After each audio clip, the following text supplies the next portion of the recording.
This is the Paul McGuire Report. I'm Paul McGuire.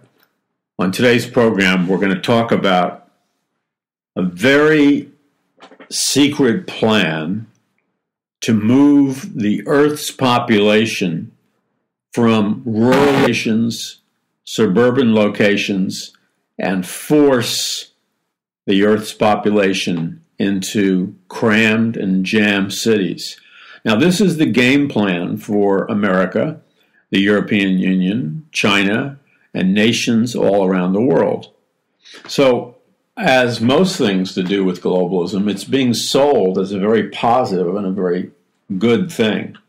In fact, if you look carefully on television and movies, etc., you will see a classic example of brainwashing and indoctrination, which is what I call the glorification of living in tiny, tiny little houses and tiny, tiny little apartments.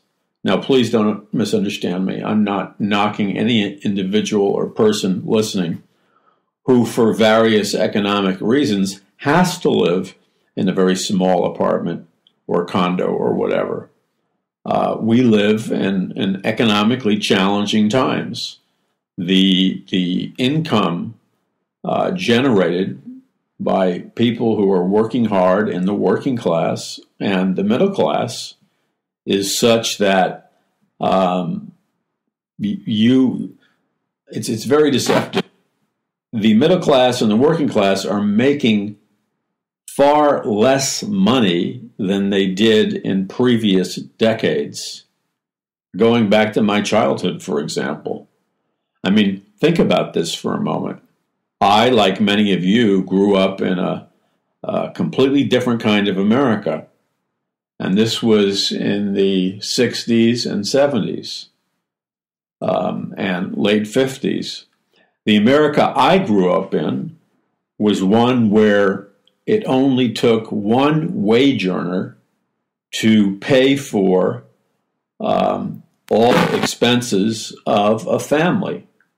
So let's assume back then in the 50s and 60s that back then it was basically the traditional family, husband, wife. So back then, the majority of wives stayed at home, and I'm not advocating that as like it has to be that way, but wives stayed home, men worked. Now, many women today desire to work. Well, I'm not against that. If you're a female and you desire to work, you should have that opportunity. I'm not against women working. But you see, in this economic environment, a woman is forced to work in most cases. Why? Because the income of just one wage earner, whether it's the man or the woman, simply that man or woman doesn't generate enough money to pay for an entire family unit and marriage and house and stuff. So both the man and the woman are forced to work whether they want to or not. Now, what that means really is that one would think that over the years, because American economy should have, for all practical purposes, been growing and improving, but it wasn't. The American economy, as it pertains to money being made by the middle class and the working class, was, and you'll never hear this in the mainstream media, it's continual lies, blowing smoke in your face and cover-up. Really, it's disgusting. I have to tell you, it is disgusting. It's more than disgusting. Because if you are somebody who pays attention to the facts, and many of you are people who pay attention to the facts, but when you do what I do, which is spend endless hours researching and really get to look at the real facts that are being concealed from you, you discover that they have slashed the monetary earnings of the working class and the middle class by major percentages, like 40%, 50% less than what it used to be. And yet costs have gone up. So now, and they did this on purpose. This is the other thing that is so outrageous.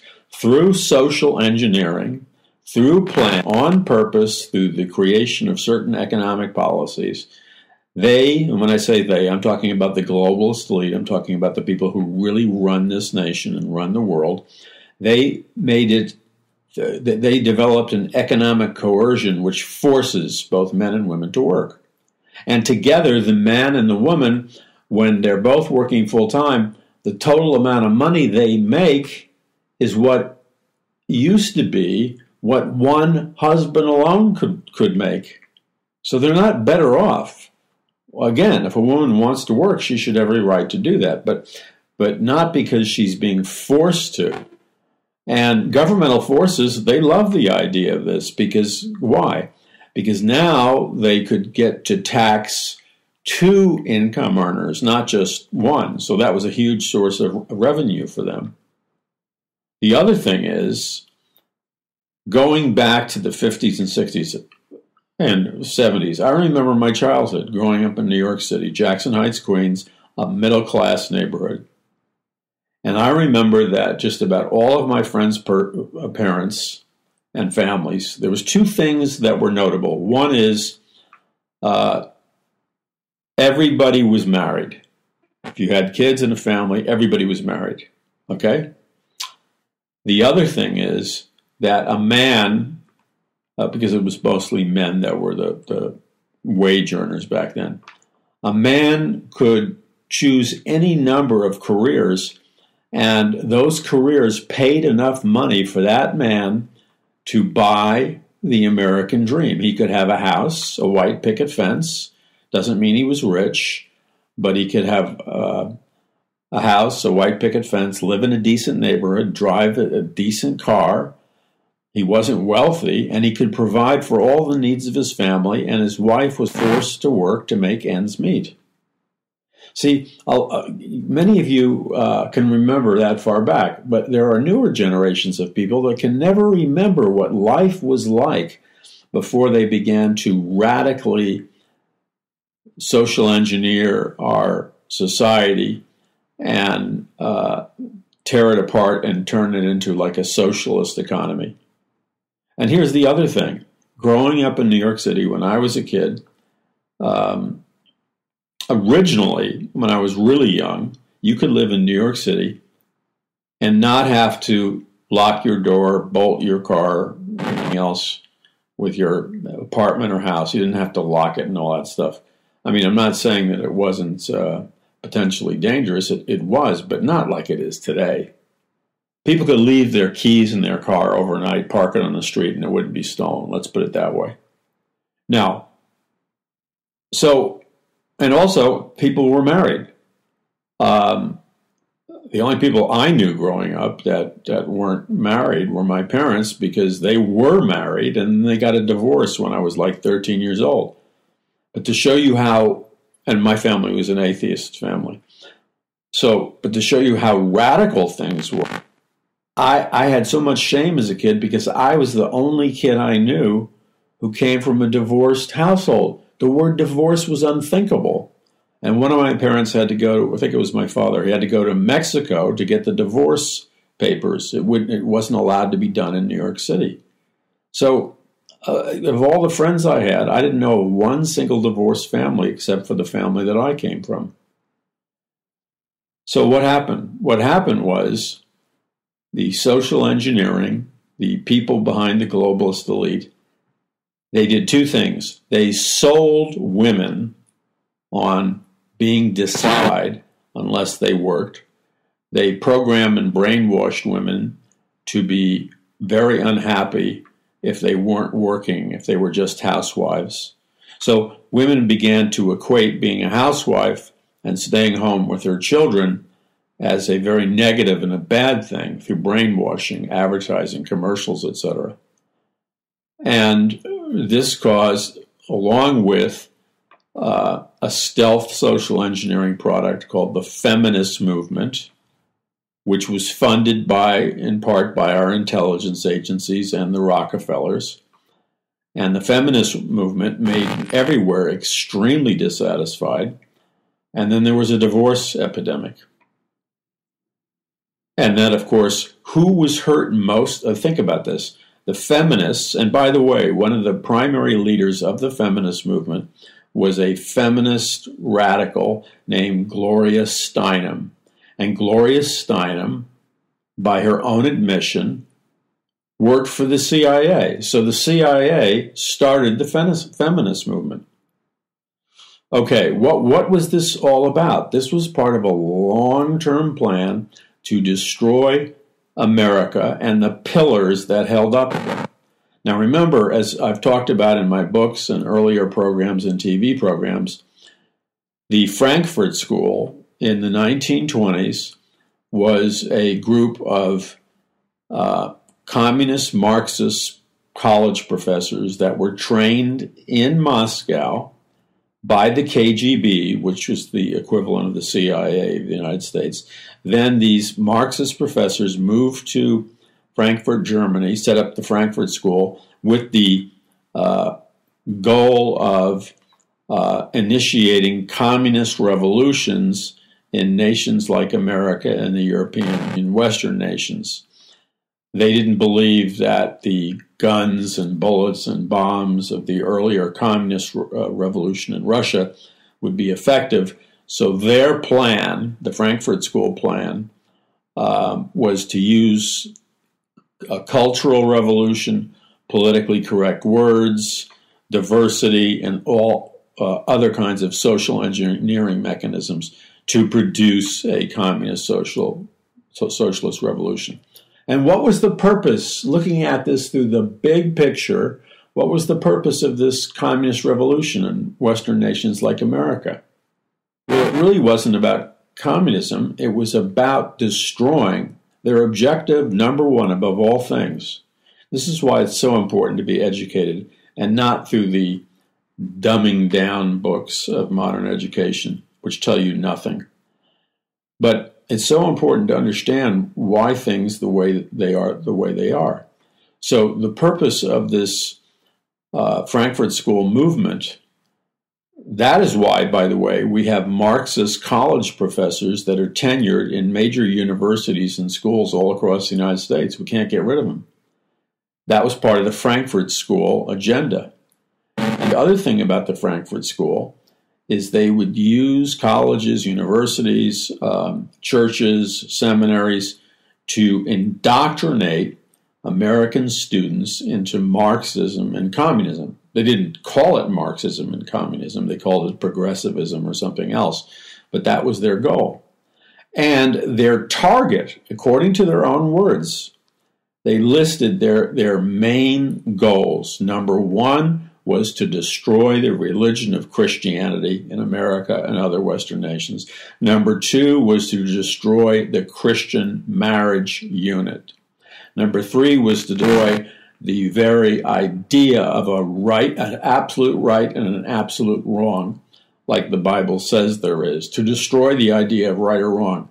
And then another primary goal was to destroy traditional morality, especially traditional sexual morality, and replace it with a, as long as it feels good, anything goes attitude, which produced the sexual revolution, which produced the feminist movement, which produced, that was responsible for the 80 million babies that have been aborted since the Frankfurt School initiated their plan.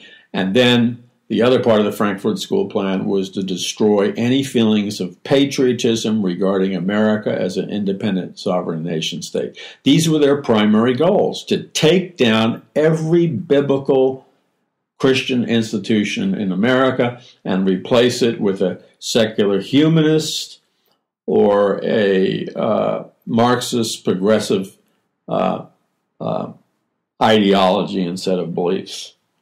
And then there was the agenda, the secret agenda underneath that. And the secret agenda behind things like Agenda 21 of the United Nations and other things, the secret agenda was to create a one world socialist government. When Rockefeller started the United Nations and all these other globalists started their plans for globalism, they originally said that their goal was not just a one world government. In their original writings, they always said that the goal was a one world communist government or a one world socialist government. And then to create a one world religion and economic system. So Rockefeller was a globalist. He was one of the wealthiest international banking families in the world, along with Rothschild. And remember, it's the super capitalists like the House of Rothschild, Rockefeller, Morgan, and the others that financed the communist revolution. And they financed this United Nations, especially Rockefeller financed the United Nations. And the United Nations was supposed to be the one world government. In fact, it still is planned for the United Nations to be a one world government. And so the Nations uses all of these plans centered around environmentalism, centered around climate change, centered around overpopulation, and many other things. And these things, these programs from the United Nations are things like Agenda 21, Sustainable Development, Agenda 2030. And the purpose of those things are never what they appear to be. So, China was raised up, by the way, by Rockefeller and the other national super wealthy banking families, all of them capitalists. So Agenda 21, which is this radical plan to re-engineer planet Earth, it comes to the communist nation of China. Remember, China didn't rise in power just because they worked hard and they were smart. I'm not saying that they're not smart, and I'm not saying that they don't work hard. But China was raised up by Rockefeller and the others. You know why? It's very simple. Because they were paying the Chinese workers slave labor workers. So all the corporations sent all their manufacturing over to communist China because who could compete with employees that are working at slave labor wages? And then Rockefeller openly praises this as the ideal society. Now, maybe many of you have seen the pictures, and they're really scary, of these gigantic cities already built in China. They're huge cities with brand new buildings already built and constructed in China, communist China. But the eerie thing is, they're not nobody lives in them. It's like a movie set. Now, slowly, people are starting to move in. But what's the purpose of all that? Well, the secret purpose of building these gigantic empty cities in China is that the Chinese government has a secret plan in which they are now in the process of relocating anywhere from 250,000 people per week. I want to read that to you again. The Chinese government is in the process of relocating 250,000 people per week from the farmlands, from the suburbs. They don't have that many suburbs in China, but all the rural lands. They're moving vast numbers of the Chinese population from the rural farmlands into the very, very crowded cities and urban areas. And what's really eerie is that they're moving 250,000 people per week from the farmlands into these so-called Chinese ghost towns, these brand new cities, these brand new supersized apartment buildings. The people from the rural and farmlands are being moved into these pre-made cities that are currently totally empty. So what they're doing is a radical structuring of their nation where they're forcing everybody to move from the rural, suburban, country areas into these jam-packed cities that they've already constructed. It's really weird. But that same philosophy, that same idea of forcing all the people who live in the country, who live in the suburbs, who live in the rural lands, in nations like the European Union, like France and Germany and Great Britain and Italy, in nations like the United States of America and other nations, okay? They're currently at work, same thing in America. Their master plan is to make it so expensive, so undesirable through all these environmental regulations, etc., that they're forcing in America the mass relocation of people that live in the country, small towns, rural lands, and farms, and suburbs, and they're forcing these same people to squeeze and live in super crowded cities that are packed. So, China in a very short period of time is now a nation where the overwhelming majority of the people live in these cities. Some people call them smart cities. So the same thing occurred in America in 1920, because the globalists have been at work with this plan for a long time.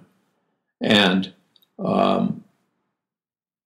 what happened in America is there were programs designed to get people to move out of the country, out of the suburbs, out of the farmlands and the rural lands, and squeeze them into the cities so that they could work in these factory jobs.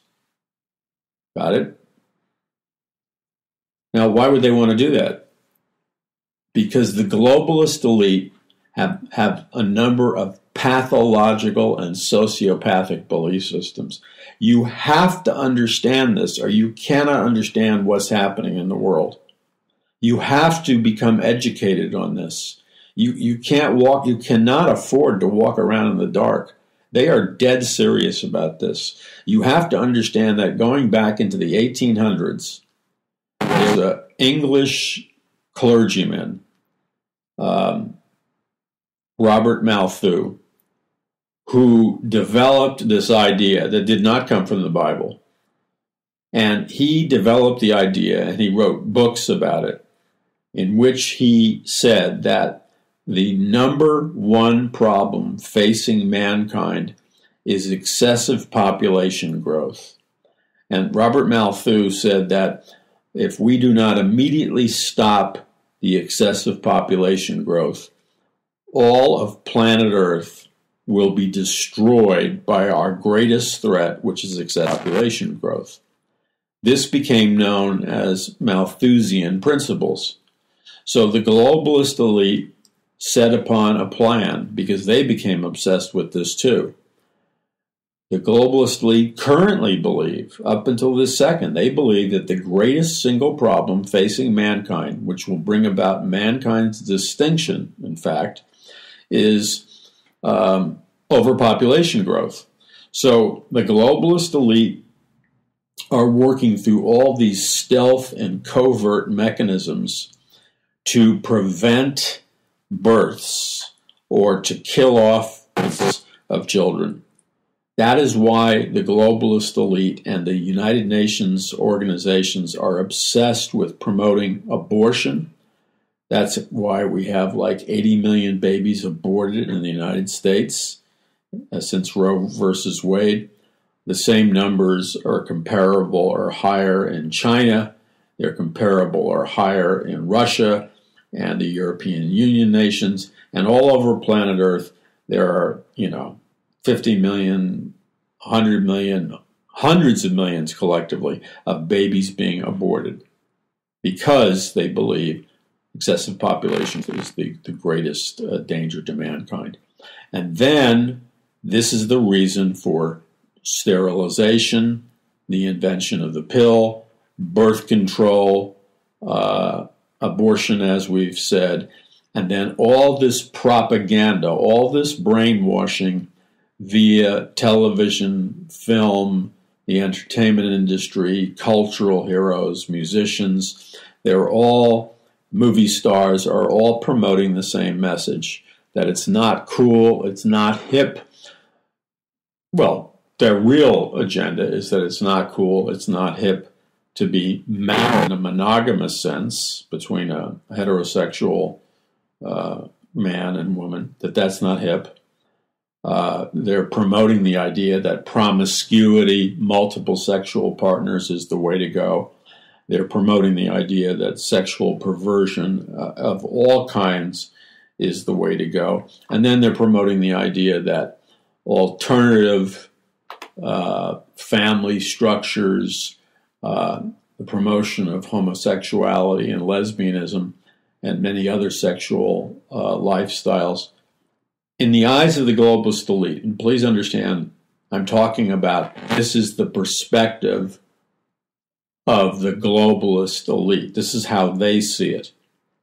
They are funding anything that will prevent the birth of more and more babies.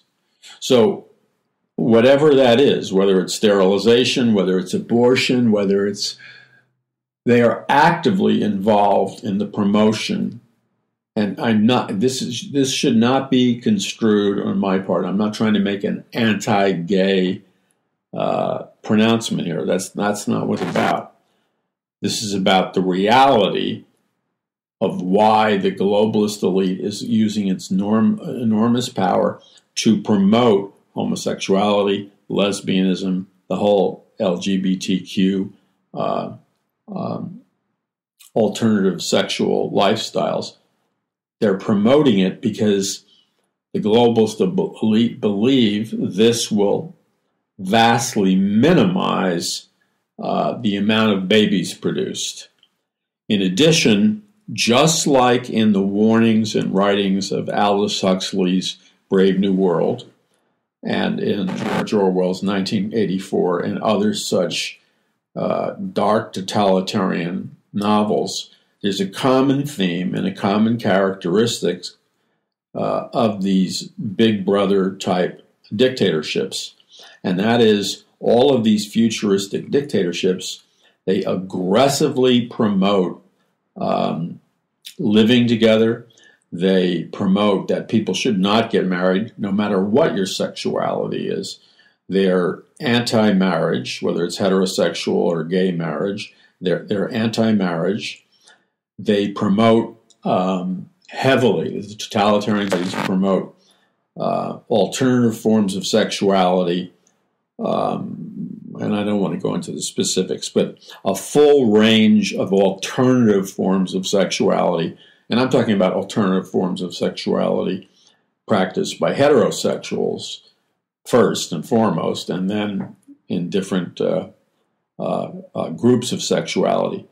The goal is to promote promiscuous sexual pleasure of all kinds, and you know what I mean by all kinds, with the purpose of discouraging any sexuality that potentially lead to more babies coming to the world and more babies, because they don't want babies. Now, what you have to understand is that they ultimately are just as much against a gay couple getting married, or anybody in the LGBTQ community getting married and having babies. And when I say having babies, if that's biologically impossible, there are alternative ways, artificial insemination and all kinds of things,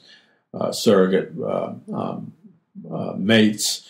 There are all kinds of ways for members of the LGBTQ community to have babies and raise babies. But you see, the globalist elite is against that also, because what that means is that less babies will be aborted, and they are just as against members of the LGBTQ community having families and raising babies as they are heterosexual couples having babies and raising, because they're against having babies and raising babies. The only thing they're for is forms of sexual expression that promote a kind of solitary or semi-solitary sexual identity in which people do whatever they're going to do sexually, as long as it, and they're all for that, as long as it doesn't lead to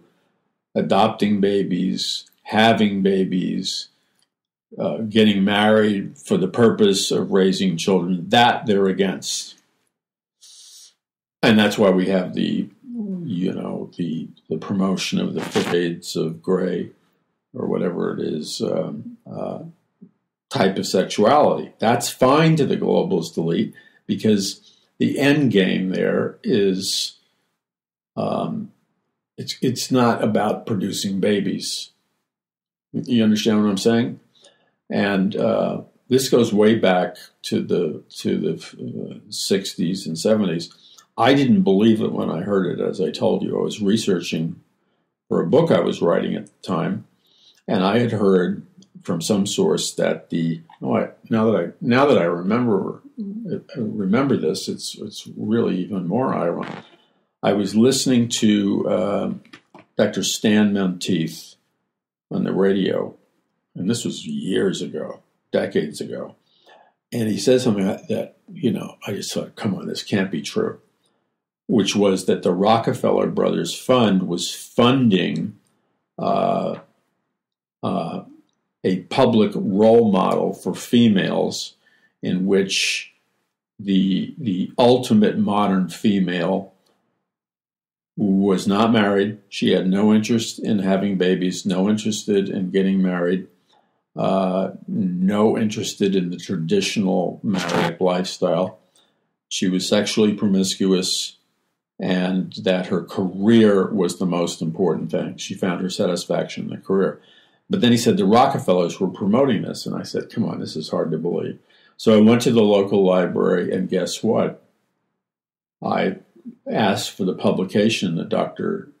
Stanley Monteith talked about, and they actually had a first-hand original copy of the Rockefeller Brothers Fund book published by the Rockefeller Brothers Fund, in which they, in their own words, the Rockefeller Brothers, outlined the plans of the Rockefeller Brothers Fund, which was to actively use their vast fortunes to raise up female actresses in television and film as role models, and the ideal woman that they were going to promote was one who was career first, had no interest in children, wasn't interested in traditional marriage, was promiscuous sexually, and didn't want to have babies or have children. And I was shocked to read that the Rockefeller Brothers funds were actually promoting this. But why were they promoting it? Because they are national banking families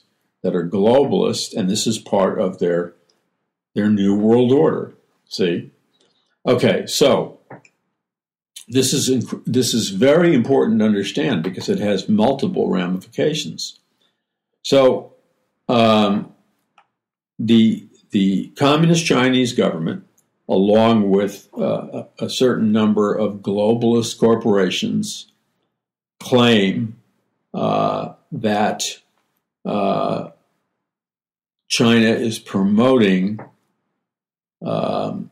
this urbanization, and the real reason is, now this may come as a shock to you, the real reason for the Communist Chinese government in promoting everybody living in the cities is this.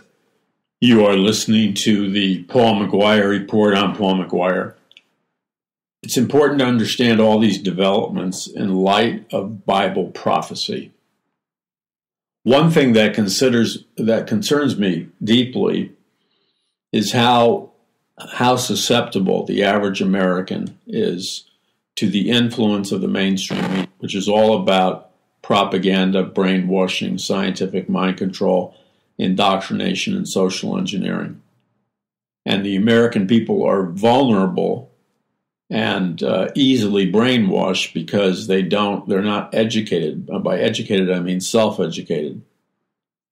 So, knowledge is power. If you want to have the knowledge or the power to defend yourself, to protect yourself, then you're going to have to self-educate yourself, which means to read and study and learn things outside of the box of propaganda that they want you to read. Right now, in a very intense period in America, the masks are off the faces. The smoke and mirror show is dissolving, and we're seeing the raw, brutal struggle for power that has really been going on in our nation for a long, long time. But this time the masks are off and we can see it. A case in point would be Donald Trump, President Donald Trump, who got elected by we the people. And yet Donald Trump is the focus of a 24/7 all-out attack on himself, his policies, the people that work close with him. Why? Why is he under such attack? All the mainstream media attacks him. Many politicians attack him. Why is he being attacked? He's being attacked unquestionably because the leaders of this globalist elite have said openly and repeatedly that Donald Trump is the single most greatest threat to their plans for a new world order and a global government. And because Donald Trump is a direct threat to the new world order and a global government, the leaders of the globalist elite have sent out the message to take him out, apparently, by any means necessary. Whether they're doing it legally or illegally is irrelevant to them. Whether they're telling lies in order to do it is irrelevant to them. They just want to get it done. And so they'll make up lies. They'll threaten people. They'll do anything that they can do. And that's what they've been doing. You see, if Donald Trump wasn't doing many things that were very, very right for we the people, he wouldn't be experiencing opposition. The reason Donald Trump is experiencing this unprecedented opposition is because he is the only powerful politician out there who has really gone to the mat and to fight for the freedoms of the American people and the Bill of Rights and the Constitution. And that's why the whole organized system is against him, because he exposes the organized system and the corruptness of it. They're sold out to the globalist elite. The politicians, for the most part, aren't working for we the people. They're sold out to the globalist elite. And that is why in our book, Trumpocalypse, which you really do need to get, and you need to get it as a gift for yourself for Christmas, or buy it as a gift for somebody else to spread the word. But in our book, Trumpocalypse, that I wrote with Troy Anderson, a Pulitzer Prize nominated journalist, right in the subtitle, we talk about Donald Trump and his fight against the deep state, the globalist elite, and the prospects of Armageddon. The people that are really behind the Mueller investigation and all the rest of this nonsense are the deep state and the globalists. They're out to get him because he's a threat. First of all, Donald Trump is effective. If he was just some idiot, they'd leave him alone. But he's effective. He's trying to win back our nation and put it back under the Constitution. And he's fighting a corrupt system. Now, one of the most important things that you and I can do, because so many Christians are so easily manipulated, so easily confused, I met some Christian the other day. I was just shocked. Nobody, including myself, is excusing Donald Trump's immoral behavior, especially as it comes to the cover-ups with the two girls. Nobody's condoning his immoral behavior or looking the other way and saying it doesn't matter. It does matter. It's immoral behavior. But you see, this is really where it comes down to learning the Bible properly and going to the right church and listening to the right pastors. If you have a biblical worldview, you're able to look at all situations through the entirety of biblical teachings from Genesis to Revelation. Now, God does not use sin, but let's not be naive here.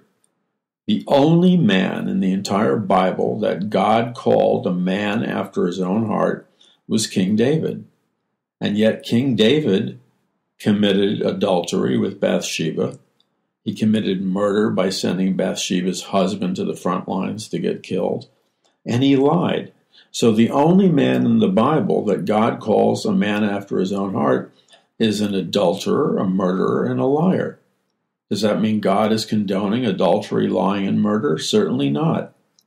And David had to pay a very severe price for those during his lifetime.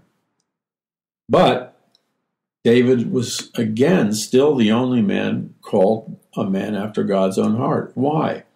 Because he had real intimacy with God, and the things that he devoted his life to were the things that were important to God.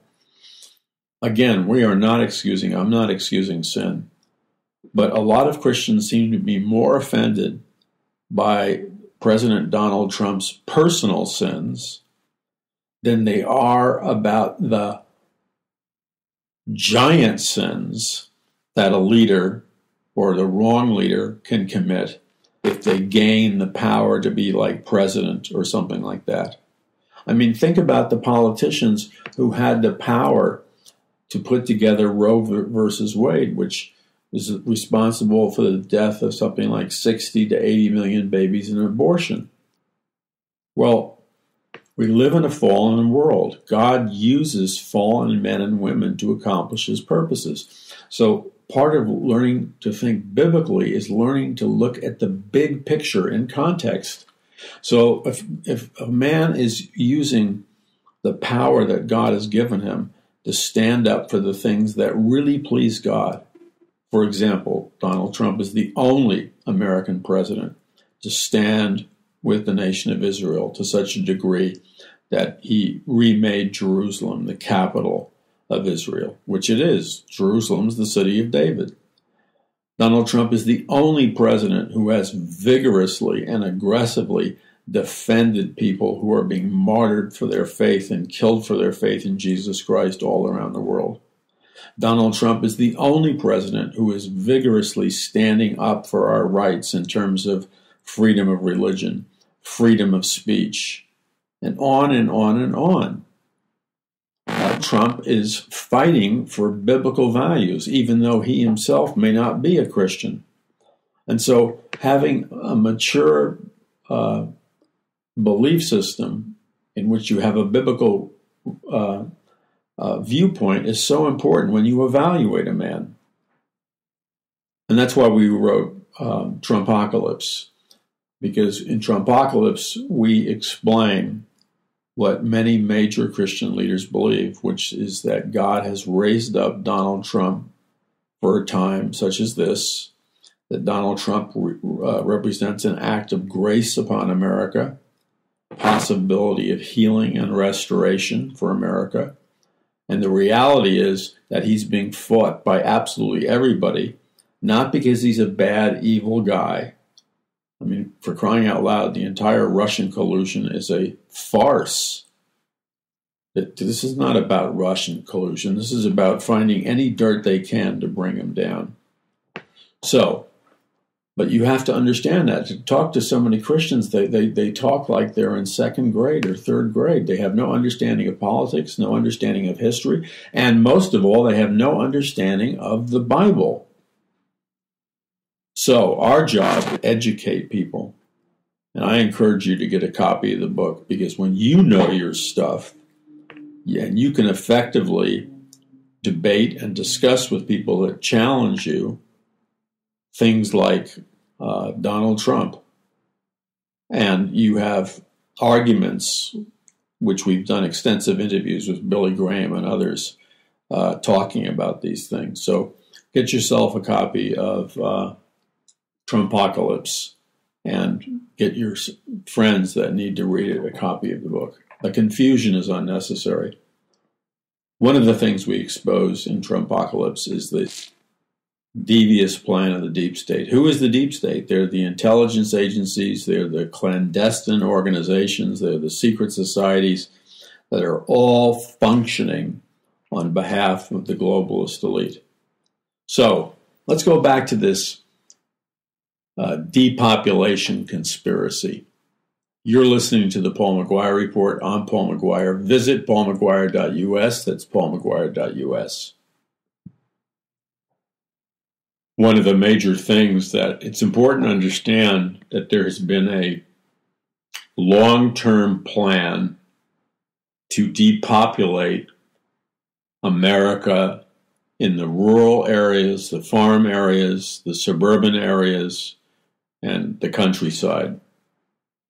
And the reason is that when you pack people into densely populated areas like cities and pack them into micro apartments that are under the control of the technocrats, then you can control every aspect of a person's life, which will be, by the way, a living nightmare with that kind of control. Now, what is being done is there's a very dark and demonic strategy behind this.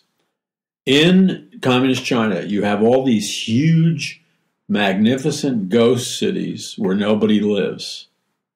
And they say openly that the idea is to move all the farmers and stuff into these cities in huge numbers. But curiously, the cities have no jobs.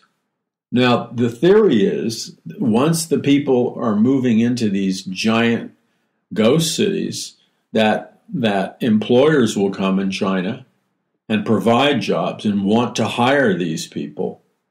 But there's no proof of that. So what could easily happen, and what some people is happening, is that after you force the Chinese people who live in the country and rural areas, you create financial ruin in their lives very quickly. And then the next thing that happens is something that's happened in the past with the communist Chinese government under Chairman Mao. And that is the Chinese farmers, the Chinese people in the rural areas, under the point of a gun, the Chinese military, according to some, are forcibly removing 1 million Chinese farmers per month from their farms and rural homes and forcing them into the massive ghost cities, which were built at the cost of about $3 trillion by the Chinese government. Now that's odd because there's no jobs there.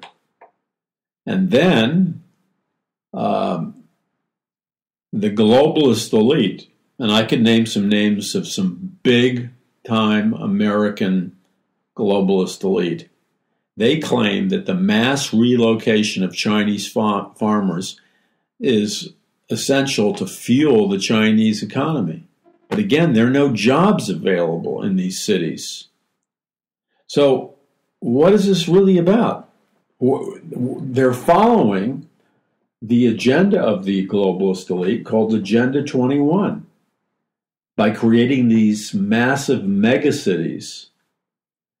And they're using the military by the point of a gun to force the Chinese into these packed cities. And then what happens? They starve to death. They die. There aren't even riots. They're just like, they're sentenced to, like, for all purposes, like a concentration camp. And why is that? Well, because the whole thing appears to be an illusion. It's just a method of radically reducing the population of communist China and then packing people into these cities. And what what is the purpose of packing people into cities? Because it's easier for a totalitarian government through mass surveillance, through armies, through computers to monitor when they're packed in cities. But here's the thing. America, they're using the same plan in America and even the European Union nations and other nations. Okay, so where is this going? The Chinese government is using an ancient methodology to control their population, which is called controlling the food supply. Withholding food and giving food out to the Chinese workers is the ultimate method of control of dictatorships. Now, let's go back to NAFTA, North American Trade Association. NAFTA, which was passed by all the Democratic presidents and all the Republican presidents, and they told us how great it would be for us. NAFTA is functioning the same way as the Chinese government is functioning. These free trade organizations have put the ownership and the power and the control of the food supply in America into the hands of NAFTA, not the American people. So free trade organizations called the World Trade Organization and the Free Trade Area of the Americas, FTAA, is a system where it takes all the food supplies that are produced and managed and controlled through globalization, and they're using that to control the masses. So here's the dirty part. Communist nations throughout the world, dictatorships throughout the beginning of time, have used the control and distribution and the withholding of food, including planned and deliberate starvation, to force the UN Agenda 21 depopulation of rural or countryside areas. So, what that means is that people will be deprived of access to food, including here in America, unless they move into the packed Agenda 21 cities.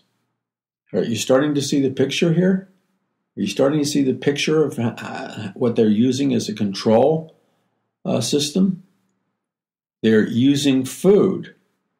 So this is going to force the masses of people in America and across the world to move out of the countryside, move out of suburban areas, and to move into the cities where they can be controlled. Now, I'm going to throw something out to you and leave it as a theoretical question. We now have the technology through geoengineering to create the weather. I write about this in my book, A Prophecy of the Future of America. The American U.S. Army produced years ago a report about who owns the weather. And the idea was that the entire system of weather can be controlled by the U.S. Army through technology, and weather modification is one of the greatest weapons there is. So when you see all these strange hurricanes and earthquakes and droughts and storms and fires and the endless things that are happening, you have to ask yourself the question, how many of these things are coming about by purely natural design? And how many of these things are being secretly, with secret science and technology, being manipulated in order to force people who live in certain population areas, primarily rural areas, force them to move into cities?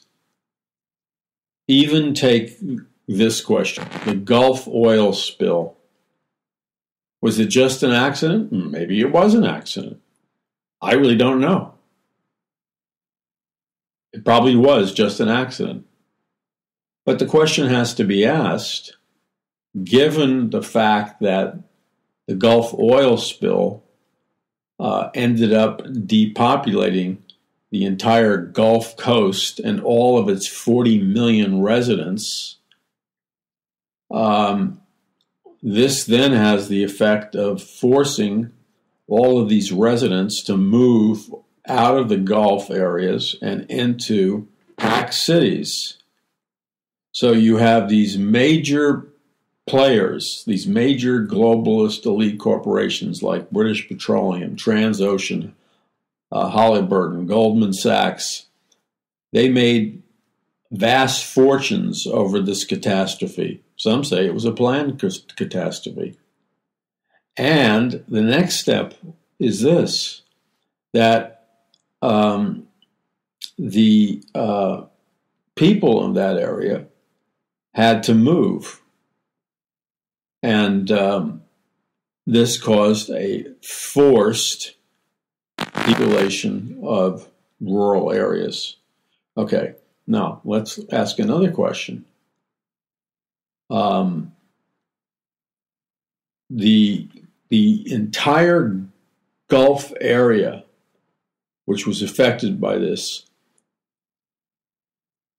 that represented 40 million Americans who had to leave the Gulf area because of the disaster. So what does that mean? Whether it happened by an accident or whether it happened by design, I don't know. But the net is it forced the people to leave their rural homes. And this is something that we need to be increasingly aware of. The Gulf region is an area now where an ever-increasing Armageddon type situation exists that can be exploited for the purpose of mandatory evacuation. Is that what we're saying? I don't know, but so ask the question. That's the point. We need to ask the question. So these things are what we're facing. There are people on planet Earth, and you say, well, I can't believe that. So far-fetched. It's a conspiracy theory. I don't believe that anybody could do that. I fully understand anybody's inability to believe that anybody could do that. That is an age-long cyclical problem. The problem is the problem of evil. But in order for us to have a biblical worldview, we have to, you see, what it comes down to is this. Secular humanism teaches us and our children that man is basically good in his heart and that it's the environment that makes man evil. Therefore, we are all taught the lie from early childhood that man is basically good, but it's the environment that makes him bad. But the Bible teaches us that every man and woman is born with a fallen nature, which means man is basically evil, and that it's his sin nature that makes him evil. Christians don't like to believe the Bible. They reject it for the more comfortable proposition that man is basically good.